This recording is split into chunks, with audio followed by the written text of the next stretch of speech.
Good afternoon. My name is John Schmitz. I'm the Archivist and Historian for the Chautauqua Institution, and I wish to welcome you to this afternoon's Heritage Lecture. But before we begin the program, can I draw your attention to the upcoming program on Friday? We have Professor David Kaplan from SUNY Fredonia coming here to talk about forgeries, which is an important topic for history and for archives. That will be at 3:30, but not here. It'll be in the Hall of Christ. Seating is good, but it is somewhat limited, just so that you know. That'll be 3:30 next Friday in the Hall of Christ.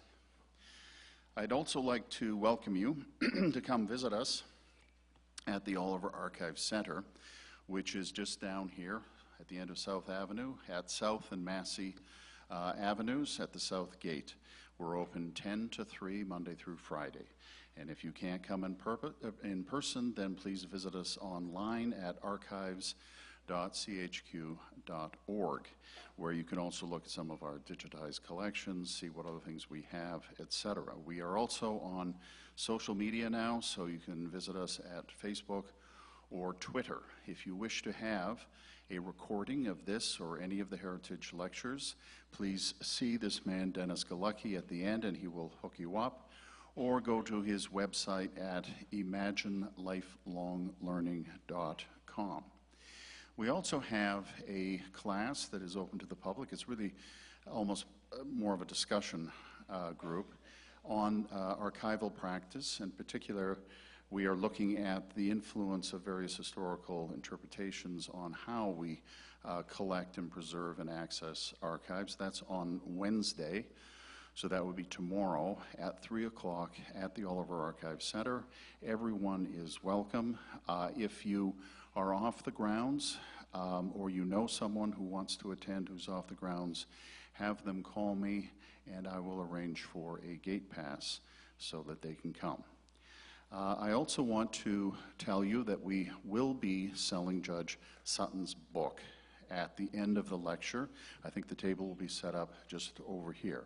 So if you want to, I highly recommend that you buy a book, which has certainly attracted quite a bit of interest. And that will be for sale here immediately after the lecture. Now I wish to ask Greg Peterson to come up to the mic to introduce today's program. Thank you, John, and welcome. A couple of shout-outs before I get started, because John Schmitz mentioned the fact that all are welcome to come to the Oliver Archives. Go to the Oliver Archives because you'll see a collection like no other. And what it is a series of baseballs that I have donated to the Oliver Archives, autographed by people who have nothing to do with baseball. These are people who have come to Chautauqua, and it could be Peter, Paul, and Mary, it could be the Doobie Brothers, the Four Tops, Temptations, Mel Torme, even Marcel Marceau, who could write even though he couldn't talk. So all of those things, the Oliver Archives. Sorry, John, you're not making more big deal of that. I see Edith Everett over here, and I just want to shout out because they just had a wonderful community event honoring all of the activities of the Everett Jewish Life Center and everything that they've accomplished programmatically and as being a cultural part of this community. So thank you, Edith, for everything you guys have done.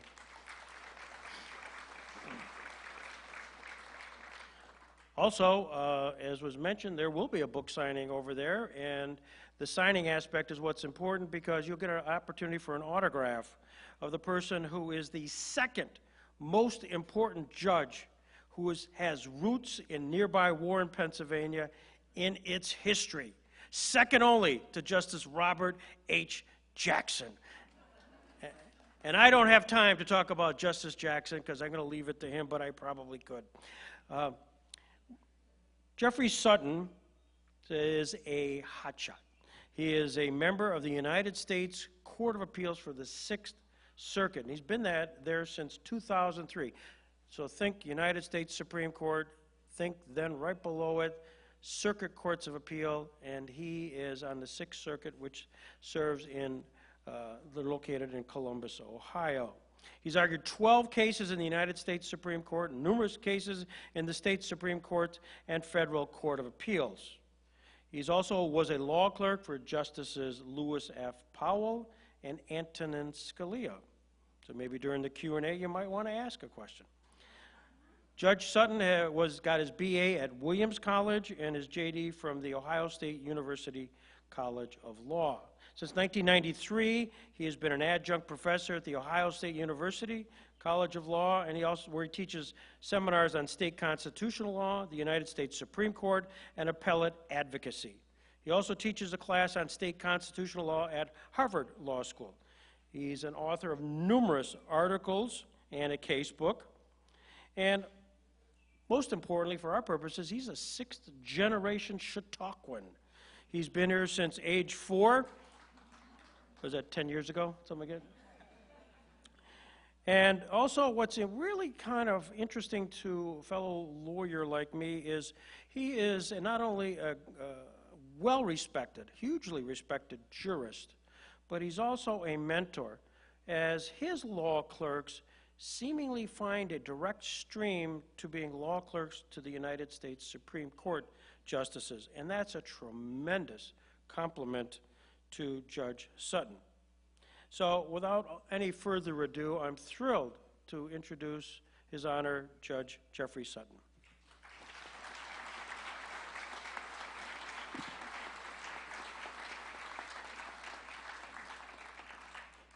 Thank you, Greg. I really appreciate that. Coming in second to Justice Jackson sounds pretty good. I think if you think a little more carefully about it, it's a little bit like the analogy of losing to FDR. It means you lost by a lot, number one, and number two, no one remembers who you are. So, but I'll take it. I have been coming to Chautauqua for a very long time. I've never spoken here, so this is a real honor. My parents met here, so for me and my kids, this place has existential meaning, literally, to us. But the one thing I did think about before giving this first talk I've done at Chautauqua is I've come to a lot of talks at Chautauqua. I've listened to a lot of music at Chautauqua. And one of the great things about these open-air locations is there's an awful lot of things to do other than listen. So don't feel guilty if you daydream. I deserve it. I've daydreamed through quite a few symphonies and talks. But before you start daydreaming, I really have something that I at least care about deeply, and I think there's something useful here for me to say. So nothing inspires confidence in a speaker quite like a stopwatch, and I'm going to start mine and go no more than 25, 30 minutes and leave plenty of time for questions, so I hope I provoke a few. So I was coming out of my Presbyterian church a few weeks ago, and a doctor friend of mine came up to me and said, "Oh, Jeff, I hear you've written a book. That's so exciting. Is it an autobiography?" And I said, "Oh, not exactly." "Is it a mystery?" And I said, "No, not exactly." "Well, Jeff, what is it about?" And I said, "Oh, state constitutions." Dr. Briggs paused for a second and said, "You sure it's not a mystery?" So the truth of it is there actually is a little autobiography and there is a little mystery, and I hope I'm going to find a way to make this interesting to you one way or another. So there's a why to why I did this, which is quite autobiographical. So when you read books about constitutional law, and many of us know many constitutional law stories, including Burnett, Brown versus Board of Education, they're dominated by conversations about the U.S. Supreme Court and the U.S. Constitution. They neglect the state courts, and they neglect the state constitution. So that's one common theme of really all books about constitutional law. There's another common denominator among all of these books, in that it's not hard to figure out the narrative. The narrative is usually states as villains, U.S. Supreme Court as heroes. Now, I didn't set out in this book to contradict that story because, sadly, there's quite a bit of evidence to support it. But I did think it might be useful to supplement that story with some examples in which states actually rose to the occasion, and a couple cases where the GOAT, in truth, was the U.S. Supreme Court. There's another kind of autobiographical component to this, and that's that I, like all law students when I went to law school, never studied state constitutions. They don't talk about it. They want to talk about the U.S. Supreme Court and the U.S. Constitution. That's not just a problem in law school, that's a problem in civics education in general. There was a poll not too long ago which asked people if they knew their state had a constitution. And fewer than 50% of the people taking the poll knew that their state had a constitution. So we're really dealing with an uphill problem. The last reason I was interested in this is autobiographical as well, and that's that for the last 15 years I've been a federal judge. And you might think that's odd. Why would a federal judge care about state constitutions? I've actually had only one case about state constitutions in 15 years. So that seemed quite odd, a little bit jarring. Well, the explanation is something I've witnessed since my first day of law school in 1987. And that's a pattern that seems to continue to grow every few years, of the U.S. Supreme Court seeming to have a bigger role in our lives, for better or worse. For better when we like what they do, for worse when we're not happy with what they do. And what I've noticed during that time, particularly the last 15 years, is the American people have come to care deeply about what the U.S. Supreme Court is doing and who is on the U.S. Supreme Court. Because if you have 5 justices that share your views, that can be very consequential for getting a winner-take-all ruling at the court. Well, the American people aren't fools. They've watched this happening for several decades, and of course they have become very invested as to who's on this U.S. Supreme Court. Indeed, you could almost say, I mean, there's some evidence for this, that our last presidential election was arguably a presidential election using the president as a proxy to fill one open seat in the U.S. Supreme Court. That's odd. That's not what we, I think, created this country for, and there's something amiss when we're so focused on what they're doing and we care so deeply about it. To many people, June is the cruelest month for some. That's when they announce their most significant decisions, and the happiest month for others. They really are exercising a lot of control. So I see 2 paths forward with this continuing role of the U.S. Supreme Court in making central decisions about the way this country works and about significant policy issues and social issues in this country. Path A is very much the path we are on, and that's that one political party does the best it can to win control, get judges on the lower federal courts that share their views, or on the U.S. Supreme Court best of all, and then they do their best, they get their rights, we'll call them liberal rights to generalize. The conservatives aren't fools. They try to do the same thing, and they get their conservative rights. And it's just up, up, up, up. More rights recognition, and more rights recognition means more control by the U.S. Supreme Court. That path, I think, is going to be very hard to get off, but I don't think it's going to end well. In fact, I think it will end in tears, because I think we're going to have a difficult time filling those seats if these people on the court, just 5 of them, are exercising so much power. Well, I'm a Chautauquan, which means I'm a dreamer, and it means perhaps there's a path B, which is better than that approach.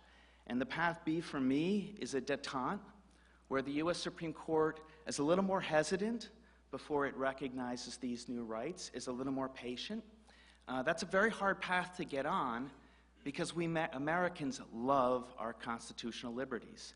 It's something, it's very much a story of who we are. The Brown versus Board of Education illustrates it perfectly. So does the Barnett story, that the court looks after the little guy. And the real problem in America today is who exactly is that little guy? Who exactly is the minority? Where so many people are contending for that and trying to get these winner-take-all victories at the U.S. Supreme Court. Well, if we care for judicially enforceable rights so much, how do we get the U.S. Supreme Court off that path? The only way that makes any sense to me is to give the state courts a greater role than they have had over the last 50 to 60 years in enforcing rights, which allows 2 possibilities. It allows for the possibility that state courts can customize rights to suit the region in which that court appears and pay attention to the history, traditions that particular area has. That can be useful by itself. The other thing that goes on when you rely on the state courts a little more than we have so far is it allows the U.S. Supreme Court to be a little more patient before it nationalizes a right. If the U.S. Supreme Court nationalizes a right that 45 states already recognize, that's not an earth-shattering development. It's a big development in those 5 states, but it's not a national development. It's not the kind of development that is going to flip a presidential election, which it seems to me has really potentially happened in the past and might well happen again in the future. So how do we get the state courts? So that's the why. Now the what is, what do we do to get the state courts taking more seriously their role in construing their own constitutions? Well, oddly enough, this should be very easy. Every single constitutional liberty that we care deeply about, liberty rights, property rights, rights to privacy, I don't care what the right is, every single one of them originated in the state constitutions. So the path I'm trying to get us back on is the path where we started. From 1776 to before the summer of 1787, the framers of the original state constitutions authored all of these Bill of Rights type provisions. In the summer of 1787, I mean, it doesn't make for a great musical, but it could well have been called plagiarism. Everything they adopted in the summer of 1787 that's an individual right and that we prize so much came out of those state constitutions. So that it shouldn't be a hard thing to do to take seriously guarantees that started in the state constitutions and were initially enforced in the state courts. That shouldn't be that hard a path to return to. The next point, and this is where my friend Dr. Briggs was right. This is the mystery part of this. Forgive me, but it's so important and I care so much about I have to say it.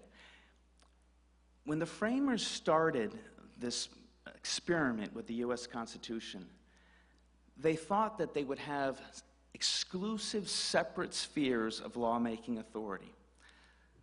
With federalism, they split the atom of sovereignty, and as you probably realize, splitting atoms can be a dangerous thing, and it also just doesn't really make much sense. You really can't split sovereignty.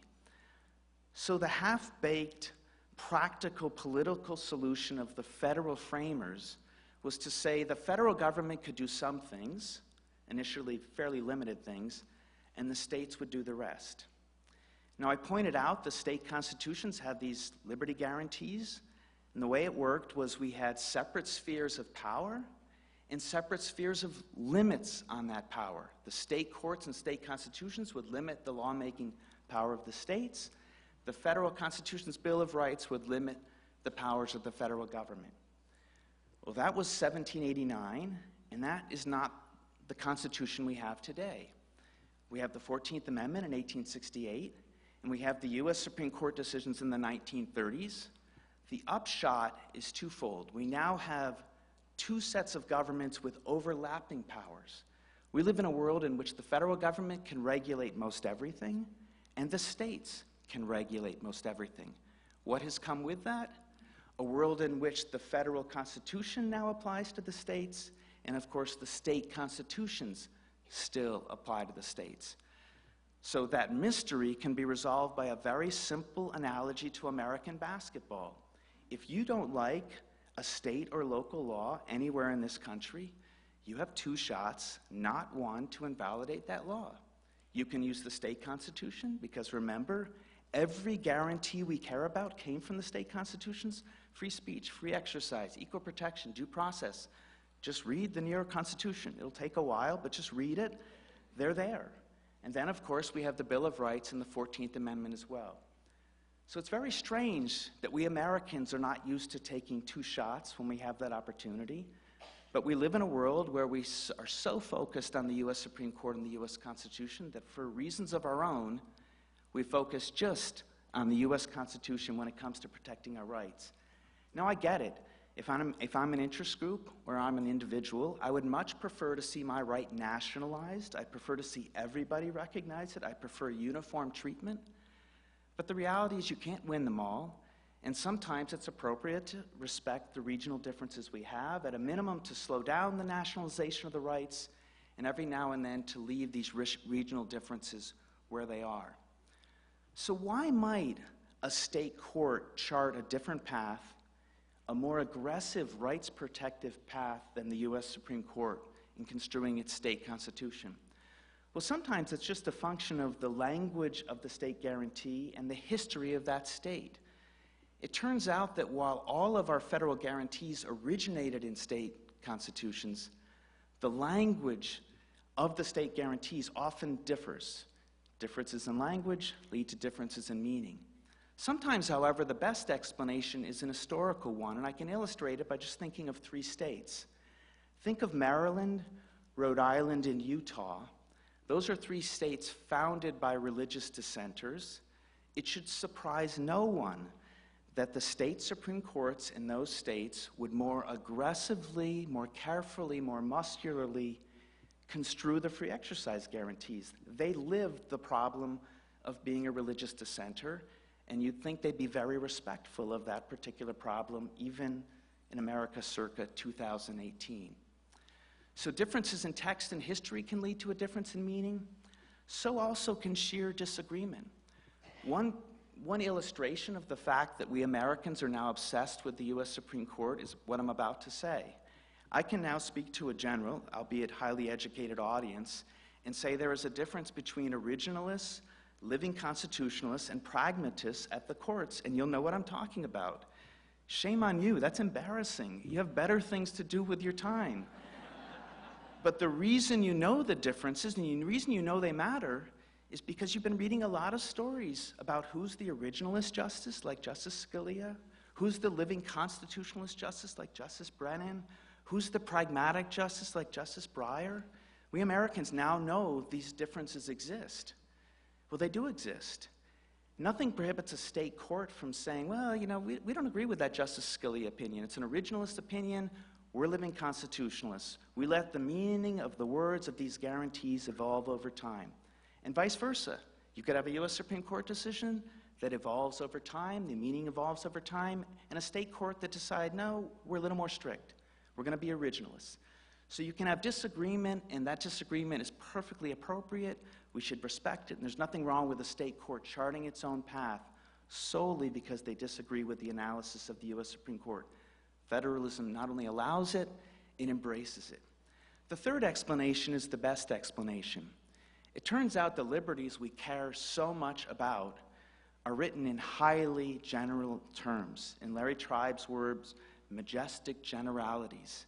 It sounds so good. Equal protection, due process, free exercise of religion. No one can say there's just one way to construe those generalized terms. I mean, even the originalists with a case about modern technology and the Fourth Amendment, unreasonable searches and seizures, they have no way of saying what the framers in the 18th century thought about that guarantee in the context of a GPS system or a cell phone. So it's quite clear that those generalized terms have lots of imperfect options. So in a world with 51 imperfect options, why? This is my most provocative question. Why are we Americans insisting that the U.S. Supreme Court embrace just one imperfect option? At a minimum, we should think it's worth trying out these different approaches. So that leads to the so what part of the talk. How can this actually make a difference, and what good could it do? Well, I hinted at the first benefit of this. I'm pretty confident everybody listening, and I realize a quarter of you aren't based on my experience, but everybody else would all agree with Justice Brandeis's wonderful insight. Justice Brandeis was a progressive, wonderful lawyer, and then on the U.S. Supreme Court for a while. And we think of the laboratories of experimentation. That's a quote from Justice Brandeis. And what Justice Brandeis was referring to was very much a federalism idea.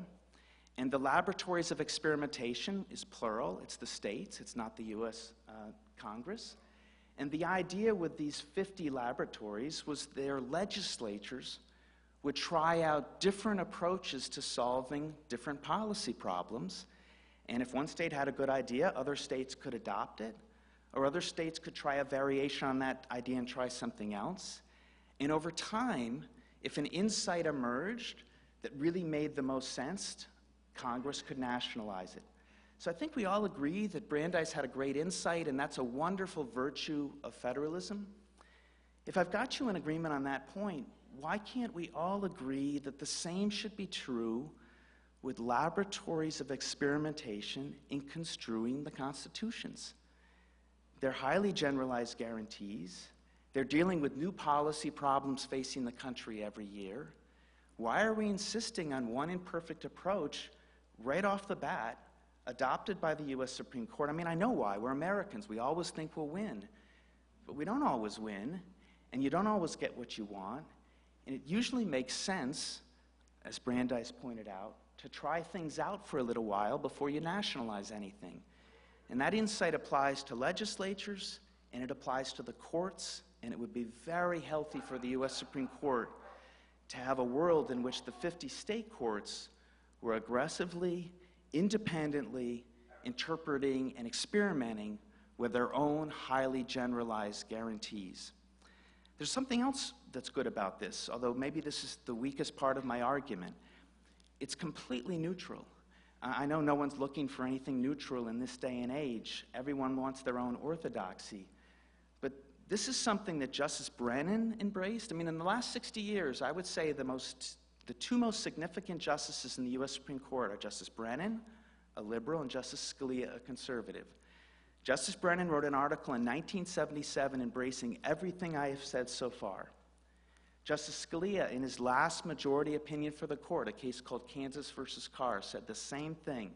The states may experiment all they want in construing their own guarantees, and often do in the aftermath of U.S. Supreme Court decisions. Why else might this work? Well, it's worked before. So I'm going to talk about two cases, Barnett and Buck versus Bell, where the states actually played a much more meaningful role than most people appreciate. Well, thanks to Greg and the Jackson Center, most of you know a little bit about the Barnett case. This is a case that really started in the 1930s. We used to do the Pledge of Allegiance in all public schools in this country. And for a while, the Pledge of Allegiance ceremony had a mandatory arms salute. I think it's called the Bellamy salute? I think the Bellamy salute in the middle of the pledge. The Jehovah's Witnesses, a Christian religious sect, did not take kindly to this requirement because they thought in worshiping a flag, you're worshiping something other than God. And that was the approach of their faith. And as a result, families in public schools throughout the country, Pennsylvania, West Virginia, but throughout the country, it's really hard to think of a state that wasn't affected by this. The kids were expelled when they refused to pledge the flag, and sometimes their parents were criminally prosecuted for supporting child truancy. It's really an unfortunate episode in American history.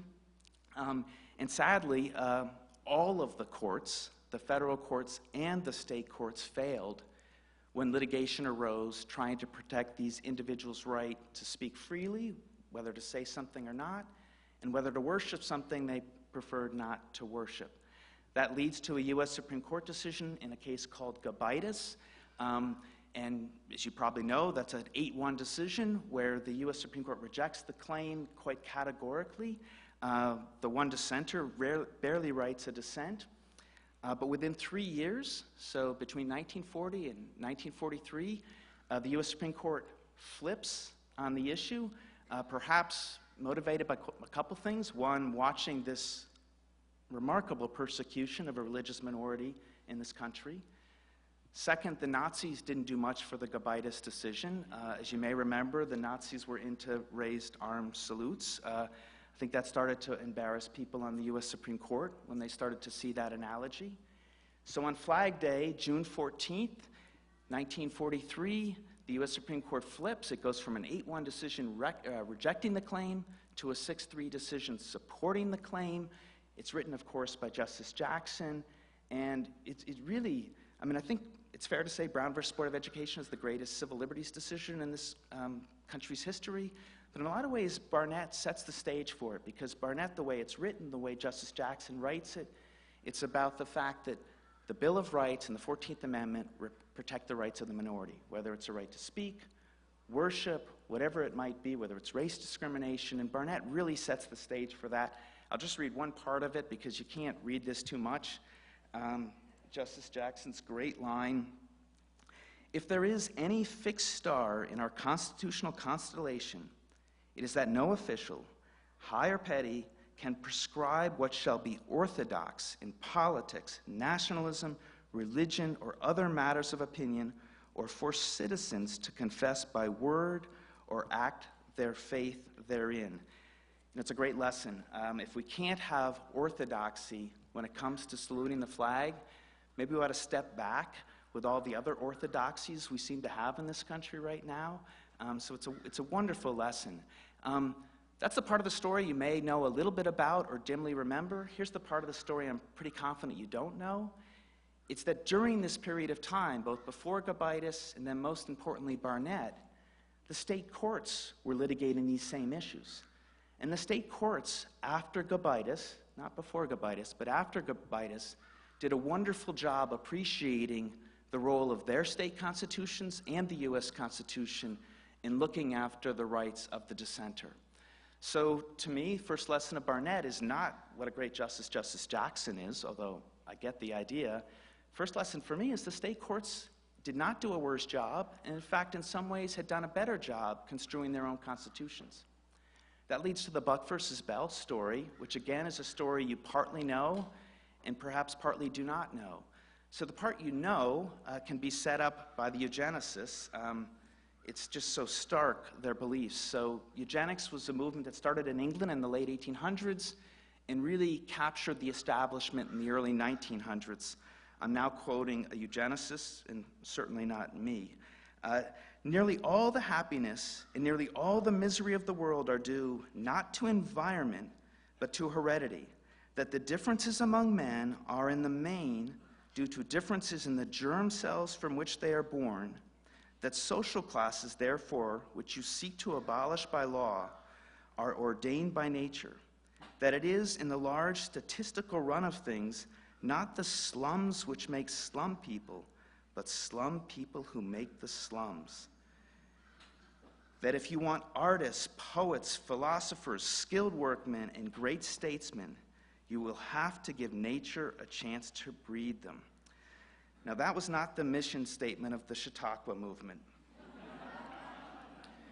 So the part of the story that you know is a sad part of the story. The U.S. Supreme Court is clearly the villain in this story. 1927, in an 8-1 decision, another bad 8-1 decision, the U.S. Supreme Court rejects the claims of Carrie Buck, who asked to stop the state of Virginia from involuntarily sterilizing her.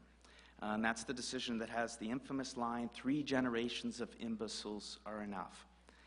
Quite sadly, after 1927, 15 more states passed eugenics laws, and the movement really grew quite a bit. Again, the Nazis were not good for eugenics. That's really when this country started to think, have second thoughts about it. Here's the part of the story I'm pretty confident you don't know. So the eugenics legislation was first being passed in the early 1900s. The Buck versus Bell case is not decided till 1927. What happens in between? In between, there are 8 lower court cases, 6 of them in the state courts. Of the 6 state court cases, 5 of the 6 decided correctly, which is to say, embrace the claim of the individual challenging the eugenics legislation.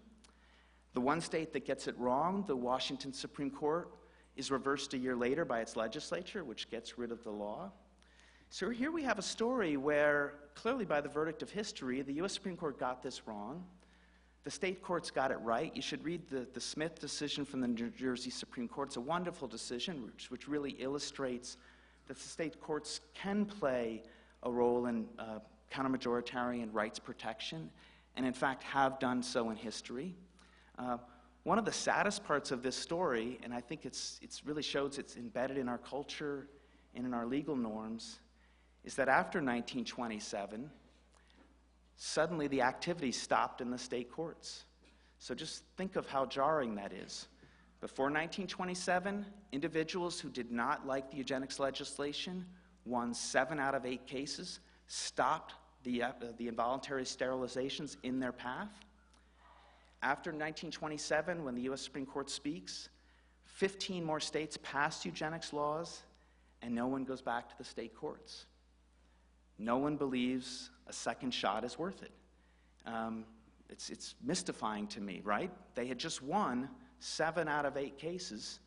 Now that they've got 15 more states passing eugenics laws, no one's willing to go back to the state courts and use the state constitutions to enforce their rights. So the problem we're talking about is not a problem in the last couple decades. It's a problem that's almost 100 years old.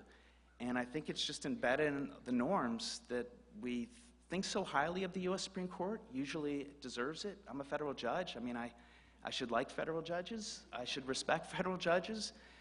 But the problem is I know federal judges, and we're no better than anyone else. And so there's no perfect court, there's no perfect judge. And if you're living in a world with lots of imperfection, it's a pretty good idea to spread the risk rather than focus it in one place. So let me try to make this relevant to today and talk about a couple decisions from the U.S. Supreme Court, which will illustrate the role state courts still have to play and some of the complexities over what's going on in American constitutional law today. So one case I suspect you heard about, I only talk about controversial cases, that's just what I'm about to do, warning, is a case called Masterpiece Cake. This is the wedding cake case where a gay couple asked to have a baker bake a wedding cake that celebrated their marriage. And he refused, and he was prosecuted under the Colorado Civil Rights Law and went to the Colorado Civil Rights Commission. And the long of the short of it from the U.S. Supreme Court's end is they recognized his claim, but in a very idiosyncratic way, in a very limited way. So we're still left with a very difficult issue to resolve. At least if you read the U.S. Supreme Court decisions, it looks pretty difficult. Because here's what it is. It's a little bit like the Barnett. It's really Barnett versus Brown in a way. Because you could think about Brown as being just like gay rights. It's a discrete minority that has been discriminated against historically, and as in Brown, all of those vestiges of discrimination need to be removed. All right, so that's the Brown part of the story, which makes it look quite easy for the gay couple to win. But it has a Barnett component to it. The Barnett component to it is the baker's position, which is, I'm the minority. It's not the gay couple that's the minority. I'm the minority. I have an Orthodox faith. My Orthodox faith says not to support gay marriage, and baking and the way I bake my cakes is a form of expression. To the baker, this was a case about compelled speech, just like Barnett. And if you read the briefs, you see the two sides fighting this out.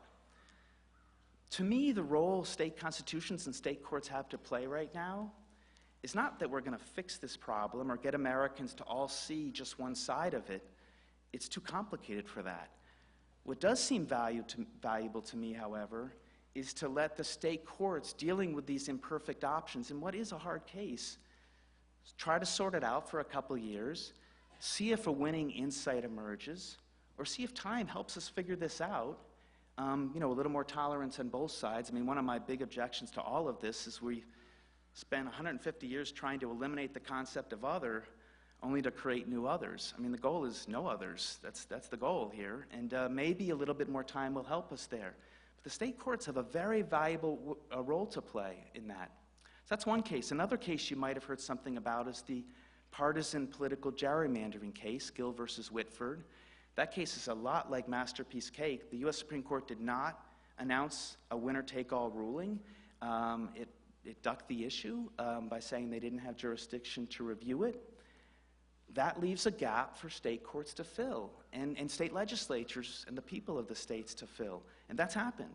In my state, Ohio, there was a state initiative that, I'm not going to say fixed. The word fixed is very hard to use in this context, but definitely improved things in the state of Ohio. If some of you are from Pennsylvania, you know there was a Pennsylvania Supreme Court decision that interpreted the Pennsylvania Constitution to create some rules here. The North Carolina Supreme Court has done the same thing. There's some real virtue to allowing the states to experiment with this while the U.S. Supreme Court sits back. I mean, I realize we're not a patient group of people, but there is some value in letting the state courts, at a minimum, lower the temperature. If you nationalize a right when you're only affecting 5 or 10 states, it makes it quite a bit easier. The last case, which got a lot of attention, is a case called Janus. This was another free speech case. It's another case where Barnett was very much figured in the analysis. The question was, what do you do with members of public unions, and whether they could be compelled to provide agency fees for the union? The union's position was, hey, we're the minority here. No one likes unions anymore. And the union members that didn't want to pay, they thought they were the minority. Once again, that's what we're fighting about in this country. Who's the minority? Who's the group or who's the person that has the claim on counter-majoritarian protection from the court. Well, Janus is a case which nationalizes the issue. Okay? This is a case where there is no role for the state courts or state constitutions to play. They just took it over. The free speech, when the federal free speech clause applies, no state can reject that and nullify that. There really isn't much of a role for the states to play. So it kind of illustrates what we have. When the U.S. Supreme Court occupies the field, as they did in Janus, there really is no role for the state courts or state constitutions to play. When they either reject the claim or stand back for a little while before they decide what to do with the claim, there's very much a role for the state courts and state constitutions to play. So the way I'd finish up, I mean, it's wonderful. Well, David Brooks, he's got to be getting ready to write a book on localism because he's got one opinion piece after another on localism. Everything I'm talking about is localism. There was another piece in the Times today about that we're misreading the role of the states in our elections, both national and state. It's regional. And that article has a wonderful insight. I really think we're talking about regional differences much more than we are talking about state differences. And everything I've said today is a localism, regionalism point. It's not saying we don't have a U.S. Constitution. It's not saying we don't have a U.S. Supreme Court to protect national rights. It is saying, let's think about going to all 51 places and not just one of them for this winner-take-all solution. Sometimes winner-take-some is the right way to go. So, you know, I'm a Chautauquan. You can have an idealistic Chautauquan movement in the 19th century. We're going to have a state constitutionalism movement in the 21st century, and this is the first place you heard it. So thank you.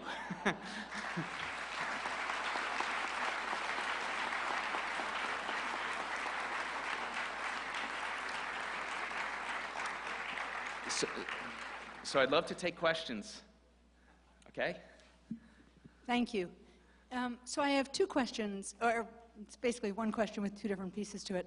So when I look at things like, in the terms of what you're speaking about, localism or regionalism, if you would speak to the role of the Roe versus Wade, for one, right? The right for a woman to choose, Yeah.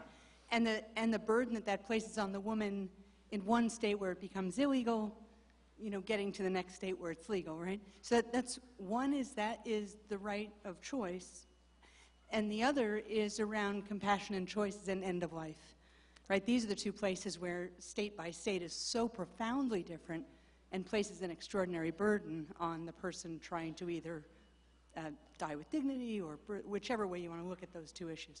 But if you could speak to the role of state courts versus federal, that would be great. Thank you. Yes.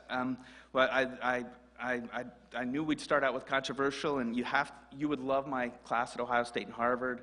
All we do is controversial. Anything else bores me. So we talk about right to choose, you name it. That's the best. Controversial questions? The more controversial, the better. Exactly. It proves someone's listening. It's a great way to illustrate it. So let me start with Justice Ginsburg, because I'm going to say something that she agrees with and has said, which would be very much supportive of what I've said so far. That instead of focusing on whether Roe versus Wright was correctly decided, perhaps the mistake was not focusing on the who decides question and the when question. That the mistake in Roe may well have been most about doing this in 1973, doing it perhaps precipitously, and that had they focused a little more on when it's done as opposed to doing it right when the case presented itself or the first opportunity presented itself, that might have made a very big difference. Because for the point I made, I want to echo it again. If 30, 40 states have recognized something under their state legislatures or their state constitutions, you lower the temperature in terms of the national debate at the U.S. Supreme Court, and you don't make the U.S. Supreme Court selections this national proxy. It's just a very strange thing. So that's something that I think is uncontroversial. Justice Ginsburg has said it. You mentioned right to die. So right to die is as you can see now I'm ducking the hard rail question, but I'll get back to it. But I want to mention the right to die case because it's a great illustration of this point, that the U.S. Supreme Court had a case called Glucksberg, and that's a case where the originalist perspective won. Justice Scalia wrote the majority opinion, and he said there's no 14th Amendment right to die. It was a 5-4 decision. It was very close, a lot like the abortion cases. Now, you're right, that leads to patchwork, what can I say? Federalism is patchwork. Laboratories of experimentation, patchwork. Brandeis, patchwork. And so it's true we have patchwork when it comes to protections on the right to die. You have some state courts that have said there's a state constitutional right to die. You've had a lot more states do this through legislation, which I think might not be a bad idea in this area. It's obviously one of these areas that everybody understands, unless you have no foresight at all. So I think that one works pretty well. Now, maybe what the hardest question, Roe and Casey. So Casey's the case that upheld Roe, but cut it back a little bit in 1992. Well, God only knows what the U.S. Supreme Court's going to do. I think it's quite dangerous to assume that the nomination of Brett Kavanaugh is a plebiscite on whether Roe is going to live. I don't think that's accurate at all. It's been around for a long time. It was reaffirmed at its core in 1992. So it's really not a case about whether there's a right to privacy. It's a case about precedent and stare decisis. Those are very hard debates to predict.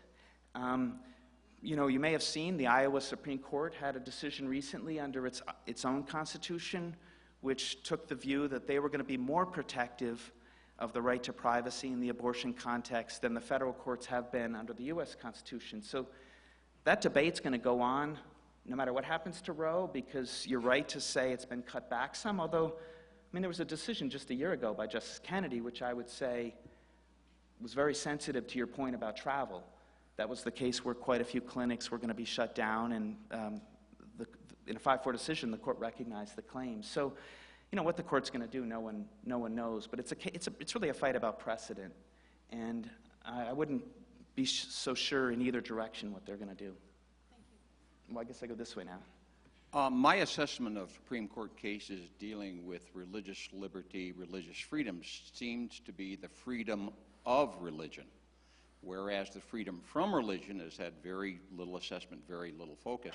Jeff Sessions just announced the Religious Liberty Task Force, euphemistically titled, in which he seems to have attacked secularism, and he said this is a dangerous force that must be confronted and defeated. Do you see the state court playing a role in dealing with the question of secularism? It, in fact, seems to be a minority, such as you have addressed before, that may need to have the constitutional protections also. Well, you know, it's remarkable how quickly things change on this issue. So I'll give you an illustration of how much things have turned in my legal lifetime. So in 1990, the U.S. Supreme Court issued, I think it was a 6-3 decision, also by Justice Scalia, which was very underprotective of religious liberty. And people reacted very negatively to it. Liberals and conservatives said it was wrong, and Congress passed a law, the Religious Freedom Restoration Act, in 1993. It had, I think, 1 or 2 dissenters in all of Congress. So back in 1993, we as a country were very much for religious liberty and protecting groups of faith or faithful individuals from persecution by the government. And you are quite correct to say that the sensitivity is flipped, that if the RFRA were being debated right now in Congress, I'm not sure they would have a majority vote for it. We live in a more secular culture. I think there's a little bit of what you're saying, where some people think some religious groups exercise too big a voice in our political debate.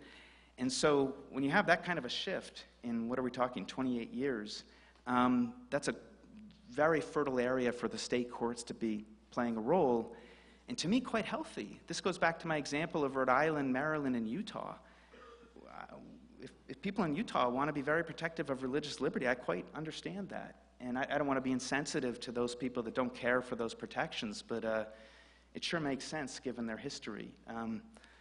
But that we were, of course, founded as a country based on concerns about religious liberty. So I don't think this show's going to end anytime soon. I think we're going to have a lot of sequels, and you're going to have a lot of opposite endings.